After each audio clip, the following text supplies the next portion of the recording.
بسم الله الرحمن الرحيم الحمد لله رب العالمين ثم الصلاة والسلام على أشرف المرسلين مقعي وعمر عبد محمد agaasimaha guud wasaaradda arrimaha gudaha federaalka dowladda dowladda galmudug waxaan aad u faraxsanahay maanta inaan halkaan warbixin ka siiyo barnaamijka raadiyaha ay maalgeliso hay'adda Berkof oo runtii naga support gareysa arrimaha dib u heshiisiinta xalinta khilaafaadka iyo la qabsiga cimilada runtii wada shaqaynteena noo dhaxaysa aad bay u wanaagsan tahay waxaan runtii wasaarad ahaan aan soo dhaweynaa barnaamijka garasho wadaag oo ah runtii barnaamij fariin fiican gudbiya taasoo bulshada ka caawisa inay faham fiican ka qaataan arrimaha xalinta khilaafaadka iyo la qabsiga cimilada oo runtii deegaanada galmudug aad looga baahan yahay kana support garaya runtii faham fiican bulshada in la soo dhiso wacyigeeda hoose barnaamijkan waxaa runtii fadhiista oo marba wax ka soo jeediya dad khibaro u leh arrimaha bulshada iyo arrimaha aan kor soo xusnay intii uu socdayna runtii aad galmudug ahaan waxaan aaminsanahay bulshadu in faham fiican heshay arrintan waxay markasta kordhisaa in bulshadu runtii ayadoo ka madax bannaan dhanka siyaasadda ayadoo ka madax bannaan runtii waxa bulshada isku haysto oo qabaa'ilka inay dantooda gartaan arkaan runtii waxa ugu wanaagsan iyo horumarka bulshada waxa uu ku jiro oo ah inay helaan nabad inay helaan runtii cimilo fiican oo bulshadu ku noolaan karto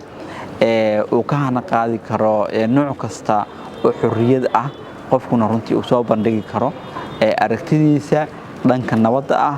aragtidiisa dhanka horumarka bulshada ah aragtidiisa dhanka bulshadu runtii inay tahay dadka go'aanka qaadanaya ah oo runtii dhankaas la aado in bulshadu at least ay noqoto cidda go'aankeeda la qaadanayo marka runtii aad baan runtii barnaamijka ugu faraxsan oo soo dhaweynaa waa maasan tahay runtii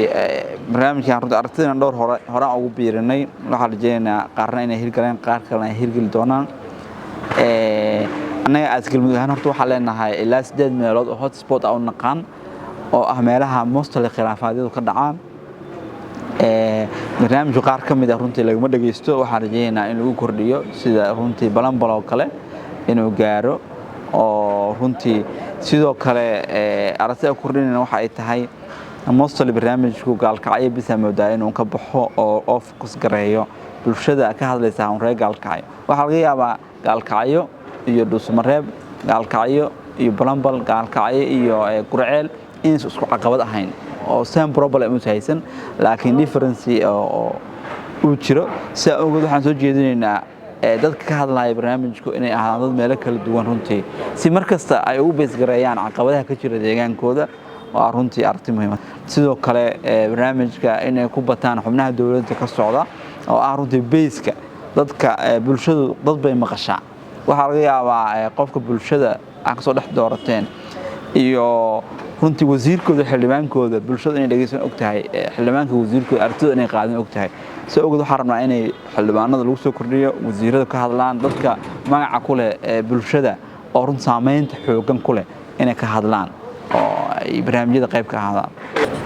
runtii dadka waxaan u dirayaa barnaamijkan muhiim waaye fariinta sida dhanba qof fariin nabad wadaahi annaga saaxiibkeena koobaad waaye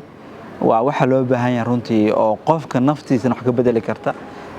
cimilada lagu nool yahay wax ka bedeli karta markii nabad la helo ayaa wax kasta la hagoosta laakiin nabad hadaa la haysan waxa lagu kala jiraa qofka gurigiisa hoos ka soo xirta waaye saa ogeed waxa xirmahaya waxbarashada meesha ka baxaysa waxa wax ka baxaysa ra'yiga in la isdhaafsado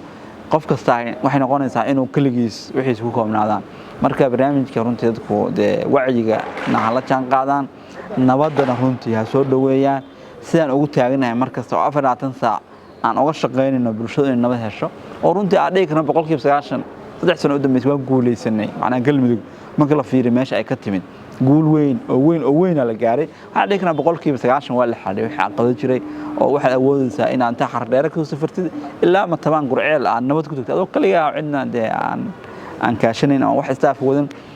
way yaraad runtii 4 sano ka hor intaas kale la sameeyo marka waxaan rabnaa guusha dhamaystirkeeda waxaan ka dhiman runtii dawladda iyo bulshada oo iskaashata dadka arrimahan ka shaqeeyana ay ku support gareeyaan in hore loo dhaqaaqo laba tilaabo la qaaday tilaabo saddexaad oo guushii ah runtii aanoo dhiman waxaan rajaynayaa insha Allah in la qaadan doono barnaamijkan wax badan soo kordhin doono lana gaarsiin doono meelaha u baahan runtii in la gaarsiiyo